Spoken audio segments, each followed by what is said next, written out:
한국 기술? 별거 없지. 지금은 중국이 세계를 이끄는 시대야. 태국 정부 고위 관계자의 이 말은 1년 전 전국에 생중계되며 탈한국의 서막을 알렸습니다. 그들은 한국 기술을 무시하고 중국 시스템을 전면 도입하기 시작했습니다. 그러나 그 선택 이후 태국인의 일상은 예고 없이 무너지기 시작했죠. 과연 태국에 어떤 일이 벌어지게 될까요? 오늘 들려드릴 이야기가 궁금하시다면 끝까지 함께해 주세요. 선생님들의 구독과 좋아요는 저희에게 큰 격려가 될 뿐만 아니라 한국의 자랑스러운 모습을 알리는 데에도 큰 힘이 됩니다. 이야기를 시작하도록 하겠습니다. 안녕하세요. 저는 타나롬 수타윳. 태국 공영방송에서 다큐멘터리를 제작하는 PD입니다. 제가 오늘 이렇게 말씀드리는 것은 우리 태국이 저지른 치명적인 실수를 여러분께 알려드리기 위해서입니다. 우리 태국의 교훈이 다른 나라들에게는 반면교사가 되길 바라는 마음에서요. 얼마 전까지만 해도 우리 태국 사회는 묘한 착각에 빠져 있었습니다. 한국을 바라보는 시선이 어쩐지 우월감으로 가득했죠. 방콕의 고급 레스토랑에서 정부 관료들과 기업인들이 모이면 이런 대화가 오갔습니다. 한국? 글쎄, 우리보다 인구도 적고 국토도 작은 나라 아닌가? 그렇게 대단한가? 그들의 기술은 지나치게 비싸고 까다롭기만 해. 우리에게 필요한 건 빠른 성장이지. 지나친 완벽주의가 아니야. 저도 그런 자리에 몇 번 참석했었습니다. 그때마다 듣던 말이 있었죠. 중국이 진짜 미래야. 가격도 싸고 속도도 빨라. 한국은 이제 과거의 신화일 뿐이야. 이런 분위기가 정부 고위층까지 스며들었습니다. 지금 생각해보면 정말 어처구니 없는 일이었지만 당시 우리 경제부 장관은 공식 석상에서 이런 발언을 했습니다. 우리가 왜 굳이 한국 기술에 의존해야 합니까? 아시아의 리더는 중국입니다. 태국은 세계의 미래인 중국을 선택했습니다. 그 발언이 텔레비전을 통해 전국에 방송되던 날, 저는 스튜디오에서 그 장면을 지켜보고 있었습니다. 당시엔 그저 대담한 결정이라고만 생각했죠. 심지어 제 주변의 동료들도 박수를 치며 환호했습니다. 드디어 우리도 강대국과 어깨를 나란히 할 수 있게 됐다라는 환상에 빠져 있었으니까요. 그 순간부터 태국의 모든 국가 인프라 사업은 중국 기업들과 계약을 맺기 시작했습니다. 교통 시스템, 의료 네트워크, 교육 인프라, 금융 시스템, 말 그대로 국가의 모든 신경망을 중국 기술로 교체하기로 한 거였죠. 어마어마한 규모의 프로젝트였습니다. 수천억 바트가 투입되는 초대형 사업이었습니다. 우리 방송국조차 한국 콘텐츠 대신 중국 프로그램 수입에 열을 올렸습니다. 저도 그중 한 사람이었죠. 중국 다큐멘터리를 태국에 소개하는 특별 프로그램을 기획했고 한국 방송사와의 공동 제작 계약은 모두 취소했습니다. 그때 한국 측 PD가 저에게 보낸 메시지가 아직도 기억에 남습니다. 타나롬 씨, 이런 결정을 후회하게 될 날이 올 겁니다. 그 메시지를 받았을 때 저는 코웃음을 쳤습니다. 또 한국인의 오만한 태도군이라고 생각했으니까요. 하지만 이제 와서 생각해보면 그건 오만이 아니라 경험에서 나온 진심 어린 충고였습니다. 당시 방콕은 마치 축제 분위기였습니다. 거리마다 중국과의 협력을 자랑하는 현수막이 걸렸고 TV에서는 태국의 새로운 100년을 여는 역사적인 선택이라는 슬로건이 끊임없이 흘러나왔습니다. 저 역시 그런 프로그램을 여러 편 제작했었죠. 지금 생각하면 정말 부끄러운 일입니다. 그땐 정말 아무도 몰랐습니다. 그 결정이 우리 삶을 어떻게 뒤흔들게 될지, 우리 경제가 어떤 나락으로 떨어지게 될지, 마치 절벽을 향해 달려가는 자동차 안에서 샴페인을 터뜨리며 환호하는 것과 같았습니다. 제가 처음으로 불안감을 느낀 것은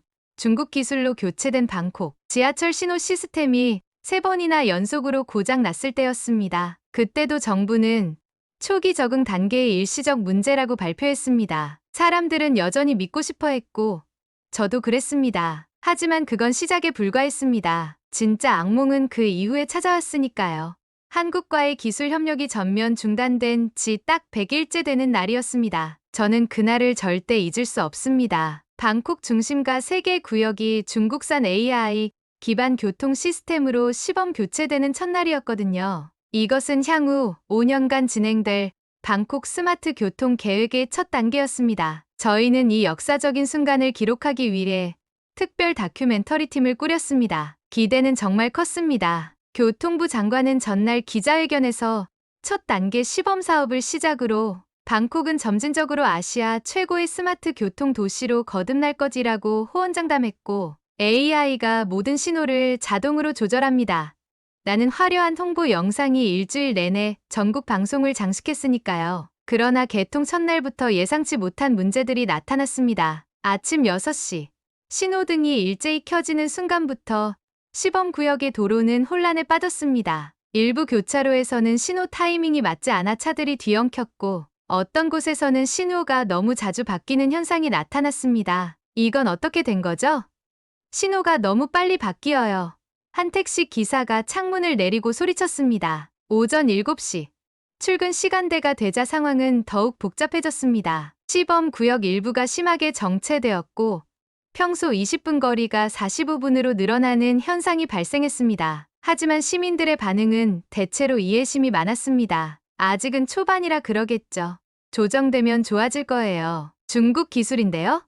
세계 최고잖아요. 한 직장인이 웃으며 말했습니다. 또 다른 시민도 첫날부터 완벽하길 바라면 안 되죠. 큰 변화에는 적응 기간이 필요한 법이에요. 중국이 곧 해결해 줄 겁니다. 라며 낙관적인 태도를 보였습니다. 저희가 현장에서 만난 노인 한 분은 이렇게 말했습니다. 예전에 한국 기술로 바꿨을 때도 처음엔 문제가 있었어요. 하지만 이젠 중국의 시대죠. 더 좋아질 겁니다. 교통부는 일시적인 기술적 문제일 뿐이라며 대수롭지 않게 넘겼습니다. 그리고 72시간 내에 모든 것이 정상화될 것이라고 약속했죠. 시민들은 대부분 이 말을 믿었고 저 역시 그랬습니다. 중국의 기술력이라면 충분히 가능할 거라 생각했으니까요. 일주일이 지나자 상황은 조금씩 나아지는 듯했습니다만 여전히 출퇴근 시간대에는 시범 구간에서 정체가 발생했습니다. 특히 비가 오는 날에는 더욱 심해졌죠. 하지만 시민들은 여전히 인내심을 보였습니다. 시스템이 아직 방콕의 특수한 교통 패턴을 학습하는 중이겠죠.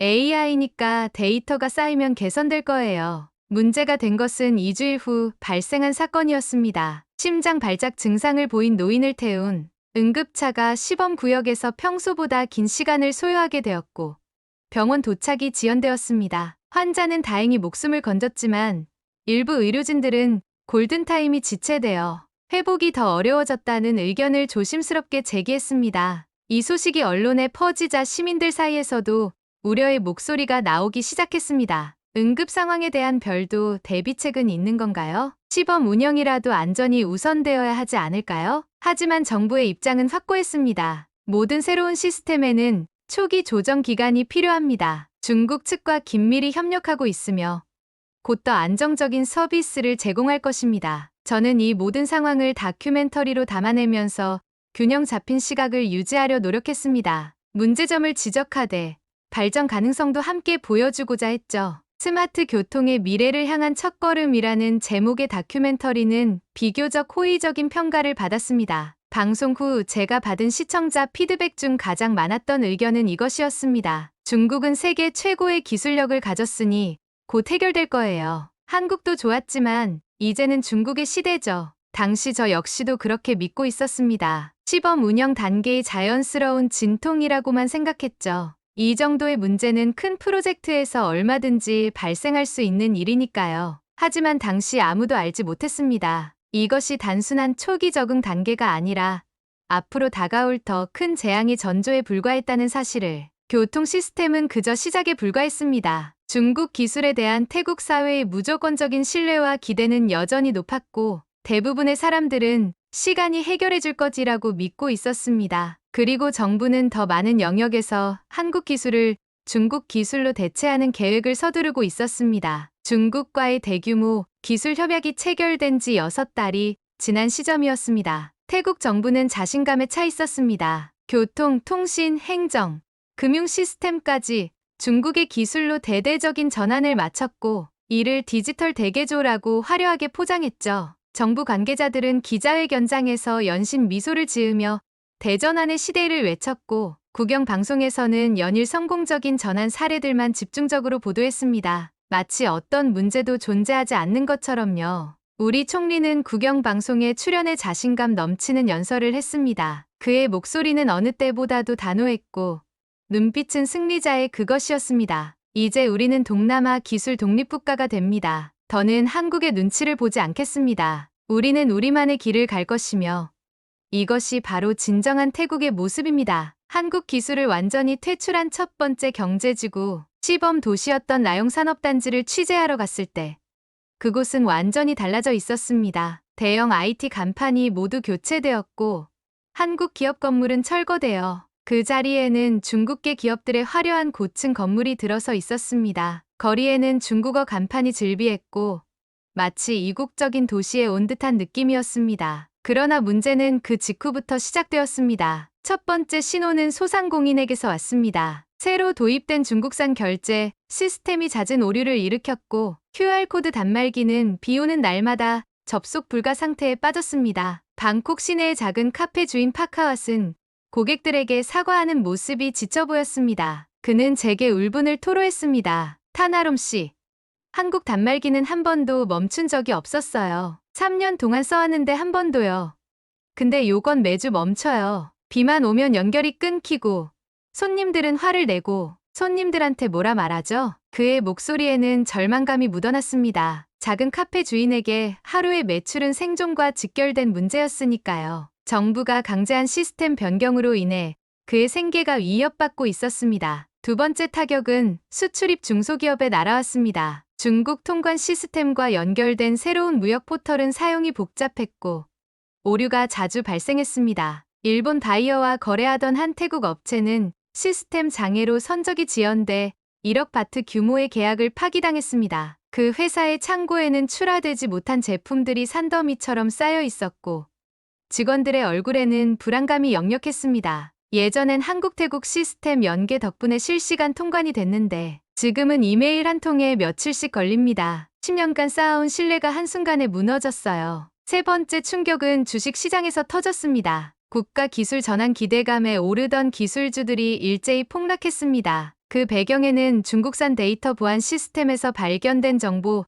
유출 가능성 이슈가 있었습니다. 국내 대기업의 설계 도면이 해외로 빠져나갔다는 보도가 나오자 투자자들은 공황에 빠졌습니다. 그날 밤 저는 경제부 특보를 맡아 생방송 뉴스를 진행했습니다. 카메라를 마주하는 제 목소리는 떨리고 있었지만 최대한 객관적으로 상황을 전달하려 노력했습니다. 오늘 하루 동안 태국 증시는 3.7% 급락하며 5년 만에 최저치를 기록했습니다. 특히 기술물 유통신 관련주가 집중적으로 하락했으며 일부 종목은 거래가 정지되기도 했습니다. 방송이 끝난 직후 정부는 즉각적인 대응에 나섰습니다. 하지만 그것은 문제 해결이 아닌 변명에 가까웠습니다. 시장 과민 반응입니다. 시간이 지나면 신뢰는 회복될 것입니다. 모든 기술 전환에는 적응 기간이 필요합니다. 그러나 다음 날 태국 최대 은행의 인터넷 뱅킹이 완전히 먹통이 되며 또 한 번 혼란이 터졌습니다. 시민들은 현금을 찾기 위해 ATM 앞에 길게 줄을 섰고 소상공인들은 결제 오류로 하루 장사를 망쳤습니다. 거리에서는 분노한 시민들의 목소리가 높아졌습니다. 한국 시스템 쓰던 시절엔 이런 적 없었잖아. 중국 기술이 좋다면서 왜 매일 오류야? 누가 이런 결정을 한 거야? 그날 이후 SNS에는 다시 한국 기술로라는 해시태그가 번지기 시작했습니다. 시민들의 불만은 더 이상 개인적인 차원을 넘어 집단적 움직임으로 발전하고 있었습니다. 하지만 정부는 여전히 단호했습니다. 중국 기술과의 파트너십은 국가 전략입니다. 되돌릴 수 없습니다. 일시적인 어려움 때문에 장기적 비전을 포기할 수는 없습니다. 방송을 마친 후 저는 텅 빈 스튜디오에 홀로 남아 깊은 생각에 잠겼습니다. 이건 단순한 기술 문제가 아니라 우리가 내린 선택의 문제였습니다. 우리는 비용을 줄이기 위해 신뢰를 버렸고 자존심을 지키기 위해 검증된 시스템을 외면했습니다. 그리고 그 대가는 지금 경제 전반에 조용히 침식되고 있었습니다. 문제는 이게 끝이 아니라는 겁니다. 진짜 위기는 아직 시작도 안 했습니다. 태국의 주요 시스템이 연이어 마비되면서 가장 먼저 타격을 받은 건 중소기업과 수출입 업체들이었습니다. 처음에는 일시적인 문제로 치부되었던 시스템 오류가 이제는 태국 경제 전반에 심각한 위협이 되고 있었습니다. 저는 이 상황을 제대로 취재하기 위해 태국 산업 경제의 심장부라 할 수 있는 라차다 산업단지로 향했습니다. 산업단지에 도착한 순간 저는 눈앞의 광경에 충격을 받았습니다. 평소라면 분주하게 돌아가야 할 공장들이 멈춰 있었고 출입구마다 제품이 실린 트럭들이 줄지어 대기하고 있었습니다. 마치 시간이 멈춘 듯한 기묘한 풍경이었습니다. 저희 취재팀이 만난 반도체 부품업체 대표 솜차이 씨는 한숨을 내쉬며 말했습니다. 우리는 20년간 글로벌 공급망의 일부로 살아왔습니다. 하루라도 배송이 늦어지면 전 세계 생산 라인에 영향을 미치죠. 하지만 이제 보세요. 그는 모니터를 가리켰습니다. 화면에는 시스템 오류 메시지가 반복해서 뜨고 있었습니다. 태국 중국 통관 시스템의 연동 장애로 수출 서류가 처리되지 않고 있었고 창고에는 출하되지 못한 제품들이 가득했습니다. 우린 손해를 봐도 좋아요. 하지만 다이어들과의 신뢰는 다시는 회복되지 않을 겁니다. 30년 업력의 회사가 무너지고 있어요. 인터뷰를 진행하던 중 그가 문득 말했습니다. 예전엔 한국 기술과 협업할 땐 이런 문제 없었는데요. 시스템이 안정적이었고 문제가 생겨도 즉시 해결되었습니다. 그 말에 저는 카메라를 잠시 끄고 숨을 고르며 생각에 잠겼습니다. 저는 분명 정부의 입장을 대변하는 프로그램을 만들어야 했고 아직도 보건부, 국방부, 산업부의 후원을 받는 다큐멘터리를 준비하고 있었습니다. 그러나 현장의 참상은 제가 상상하던 것보다 훨씬 심각했습니다. 더욱 충격적인 건 환율과 외국인 투자 상황이었습니다. 한 달 사이 태국 바트와의 가치가 9% 폭락했고 수십 년간 태국 시장에 투자하던 유럽계 은행과 기업들이 일제히 철수 준비에 들어갔습니다. 방콕 금융가의 한 빌딩에서는 이미 간판을 내리는 모습이 보였습니다. 독일계 자동차 부품 회사의 이사를 만났을 때 그는 카메라를 피하며 오프 더 레코드로 말했습니다. 우린 태국에서 빠질 겁니다. 리스크가 너무 커졌어요. 한국과의 협력 때는 체계적이고 안정적이었는데 지금은 정부도 시스템도 믿을 수 없어요. 우리 본사는 이미 베트남과 말레이시아로 생산 라인 이전을 결정했습니다. 그의 말은 제 가슴을 무겁게 했습니다. 이것은 단순한 기술적 문제가 아니라 태국의 경제 근간을 흔드는 위기였기 때문입니다. 수십 년간 쌓아온 국가 신용이 몇 개월 만에 무너지고 있었습니다. 라차다 산업단지를 둘러본 후 방콕 동부의 수출 가공 지역으로 향했습니다. 그곳의 상황은 더욱 심각했습니다. 평소 컨테이너 트럭으로 붐비던 도로는 한산했고 일부 공장은 아예 가동을 중단한 상태였습니다. 노동자들은 공장 앞에 모여 다음 조치를 기다리고 있었습니다. 한 섬유 공장 관리자는 절망적인 목소리로 말했습니다. 지난주에 200명을 해고했습니다. 다음 주에는 더 많은 인원이 나갈 예정이에요. 주문이 끊겼거든요.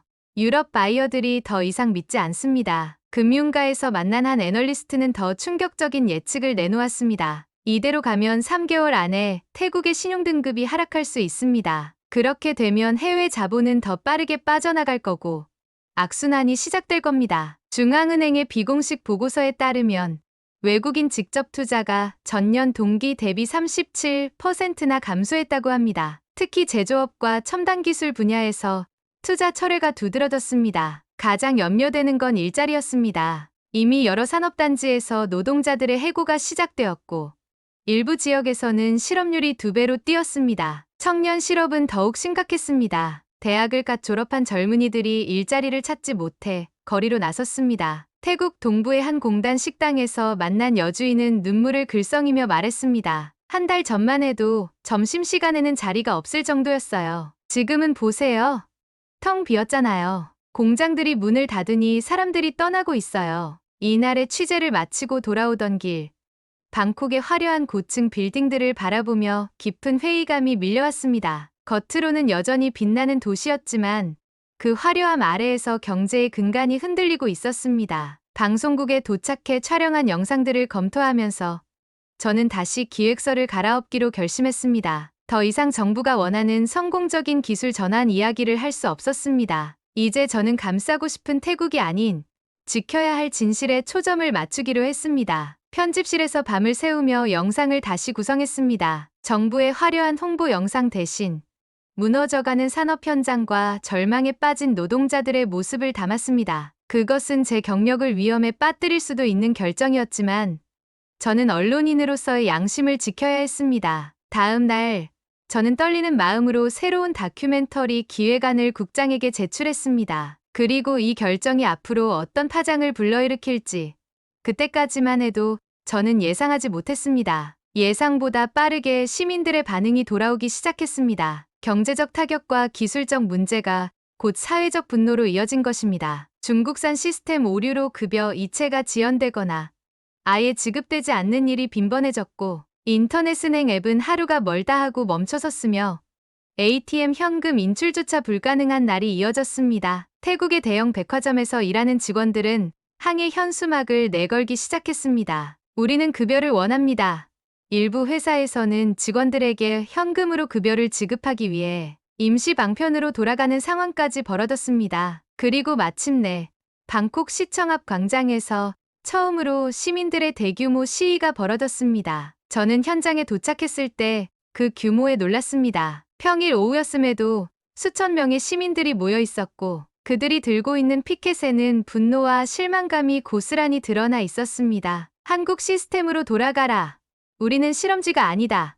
기술은 정치가 아니다. 이런 문구들이 적힌 피켓을 든 시민들은 격렬하게 구호를 외치고 있었습니다. 특이한 점은 이 시위에 참여한 사람들의 다양성이었습니다. 학생부터 직장인, 노인까지 각계각층의 시민들이 모여 있었고, 특히 IT 업계 종사자들과 금융권 직원들이 대거 참여했다는 점이 눈에 띄었습니다. SNS에서는 다시 한국으로 해시태그가 실시간 트렌드 1위를 기록했고, 온라인상에서도 수많은 시민들이 자신의 경험을 공유하며 분노를 표출하고 있었습니다. 한 트윗은 이렇게 적고 있었습니다. 어제 병원에서 처방전이 시스템에서 사라졌대요. 할아버지가 3시간을 더 기다려야 했어요. 현장 취재를 위해 돌아다니던 중 저는 한 중년 여성과 인터뷰를 하게 되었습니다. 그녀는 손에 든 피켓에 우리가 버린 것은 기술이 아니라 신뢰였다라고 적어 놓았습니다. 우리가 한국을 그렇게 무시했는데 이젠 그들이 너무 그립네요. 그들의 기술은 항상 신뢰할 수 있었어요. 제 아들이 한국에서 유학 중인데 거기선 이런 일이 상상도 할 수 없대요. 우리는 왜 스스로 후퇴를 선택한 걸까요? 그녀의 말에 주변에 있던 다른 시위자들도 고개를 끄덕였습니다. 이런 생각은 이제 개인적인 불만을 넘어 집단적 공감대를 형성하고 있었습니다. 하지만 정부의 반응은 여전히 냉담했습니다. 당일 저녁, 정부 대변인은 짧은 성명을 통해 이렇게 말했습니다. 국민 감정은 이해하지만 국가 정책은 감정이 아닌 전략으로 결정됩니다. 초기 어려움은 있지만 장기적으로는 올바른 결정임이 증명될 것입니다. 그 무렵 저는 방콕 도심의 한 낡은 카페에서 태국 IT 업계의 한 원로를 만났습니다. 그는 20년 넘게 태국의 디지털 인프라 구축에 참여해온 사람이었습니다. 주변을 살피더니 낮은 목소리로 말했습니다. 당신도 알잖아요. 한국 시스템이 이 나라를 지탱해 왔다는 걸. 그들의 기술은 단순히 좋은 게 아니라 우리 환경에 맞게 최적화된 거였어요. 수년간의 협력으로 쌓아올린 거죠. 정부만 모르고 있었던 겁니다. 그는 커피를 마시며 덧붙였습니다. 이건 단순한 기술 문제가 아닙니다. 신뢰의 문제죠.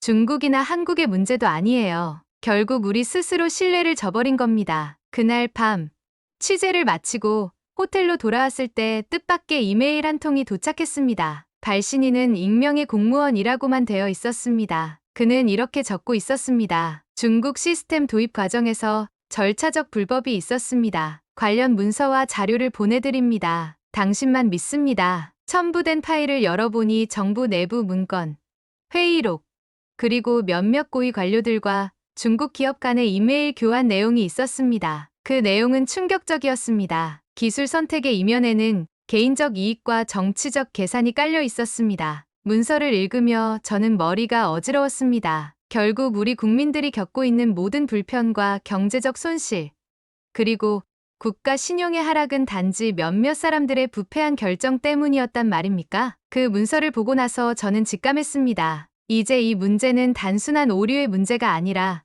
시스템의 윤리와 정의, 그리고 국민의 신뢰를 짓밟은 범국가적 사안이라는 것을, 그리고 이 진실을 국민들에게 알려야 한다는 사명감이 저를 강하게 사로잡았습니다. 다음 날 아침, 저는 방송국으로 향했습니다. 제 마음속에는 이미 새로운 다큐멘터리의 윤곽이 그려지고 있었습니다. 그것은 단순히 시스템 문제를 고발하는 것을 넘어 우리 사회가 얼마나 쉽게 신뢰를 저버리고 그 대가를 치르게 되는지에 관한 이야기였습니다. 문득 저는 생각했습니다. 이 모든 상황이 나쁜 선택의 결과라면, 그렇다면 우리에게는 더 나은 선택을 할 기회가 아직 남아있지 않을까?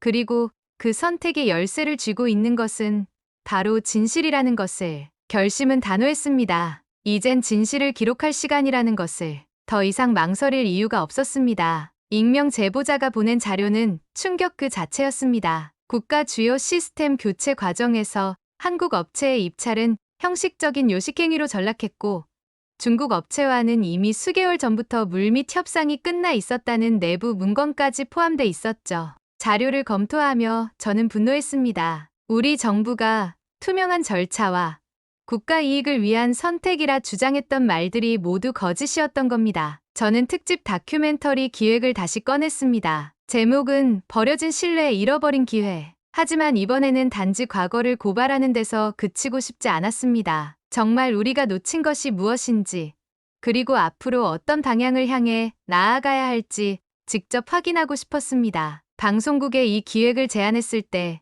예상대로 많은 반대가 있었습니다. 국장은 우려를 표했습니다. 타나롬, 자네의 열정은 이해하지만 이건 너무 위험한 도전이야. 정부와 중국 대사관, 그리고 관련 기업들 모두를 적으로 만드는 거라고. 하지만 제 마음은 정해져 있었습니다. 사직서를 제출한 후 저는 개인 자금으로 필요한 장비를 구입했습니다. 더 이상 공영방송의 PD가 아닌 독립 다큐멘터리 제작자로서 새로운 출발을 하기로 했습니다. 그 과정에서 뜻밖의 지원을 받게 되었습니다. 태국 내 일부 한국 기업 관계자들이 익명으로 도움을 제안했고 몇몇 전직 동료들도 비밀리에 협력을 약속했습니다. 한국의 한 민간 방송사에서는 제작비 일부를 지원해주겠다는 제안까지 받았습니다. 그래서 저는 카메라를 메고 서울행 비행기에 올랐습니다. 태국 정부가 버린 시스템의 본고장을 직접 취재하기 위해서였습니다. 인천공항에 내리는 순간부터 제가 본 것들은 그야말로 충격의 연속이었습니다.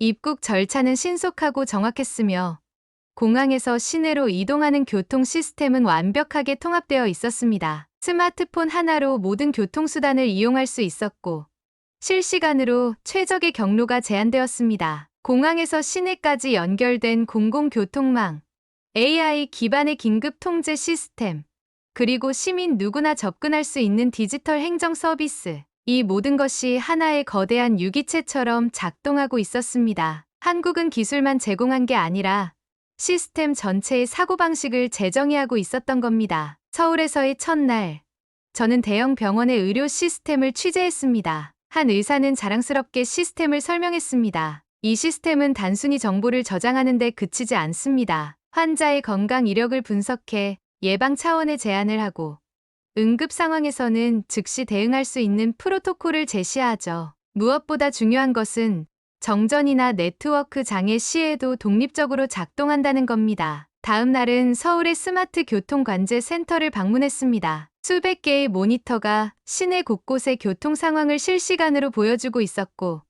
AI 시스템이 교통 흐름을 최적화하고 있었습니다. 우리 시스템의 핵심은 탄력성입니다. 문제가 생겨도 즉시 대안 경로를 제시하고 시스템의 한 부분이 다운되더라도 다른 부분이 이를 보완합니다. 이것이 한국 기술의 철학입니다. 3일간의 취재를 마치며 저는 한국 기업 관계자를 만났습니다. 그에게 조심스럽게 물었습니다. 혹시 태국이 다시 손을 내민다면 가능성은 있습니까? 그는 잠시 웃더니 이렇게 답했습니다. 기술은 언제든 공유할 수 있습니다. 문제는 신뢰죠. 그건 시간이 걸립니다. 하지만 우리는 태국을 중요한 파트너로 여전히 생각하고 있습니다. 돌아오는 비행기 안에서 내레이션을 작성하기 시작했습니다. 이 다큐멘터리는 단순한 기술 비교가 아닌 국가의 선택과 그 결과, 그리고 신뢰의 가치에 관한 이야기가 될 것이었습니다. 영상은 소셜 미디어를 통해 공개되었고 예상보다 훨씬 큰 반향을 일으켰습니다. 일주일 만에 500만 명이 넘는 태국인들이 이 영상을 시청했고 국회에서는 진상조사위원회가 구성되었으며 국민청원이 100만을 넘어섰습니다. 정부는 처음에는 이 다큐멘터리를 무시하려 했지만 여론의 압박이 너무 커지자 결국 입장을 바꿨습니다. 총리는 전국 연설에서 시스템 전환 과정에서의 문제점을 인정하고 모든 옵션을 검토하겠다고 발표했습니다. 그리고 제 다큐멘터리의 마지막 장면에서는 이런 자막이 흘렀습니다. 우리는 그들을 떠났지만 그들은 늘 준비돼 있었다. 믿지 않았던 나라가 결국 우리가 가장 필요로 했던 나라였다. 이것이 제가 다시 카메라를 든 이유였습니다. 그리고 진짜 질문은 이제부터입니다. 오늘 타나론 PD의 이야기는 단순한 기술의 문제가 아닌 신뢰와 선택의 본질에 대해 다시 한번 생각하게 해줬습니다. 우리가 외면했던 것들이 사실은 가장 지켜야 할 가치였는지도 모르겠습니다. 한국을 무시했던 태국이 마주한 위기. 그 안에는 우리 모두가 배워야 할 교훈이 숨어 있었습니다. 오늘도 감동보리를 시청해주셔서 감사합니다.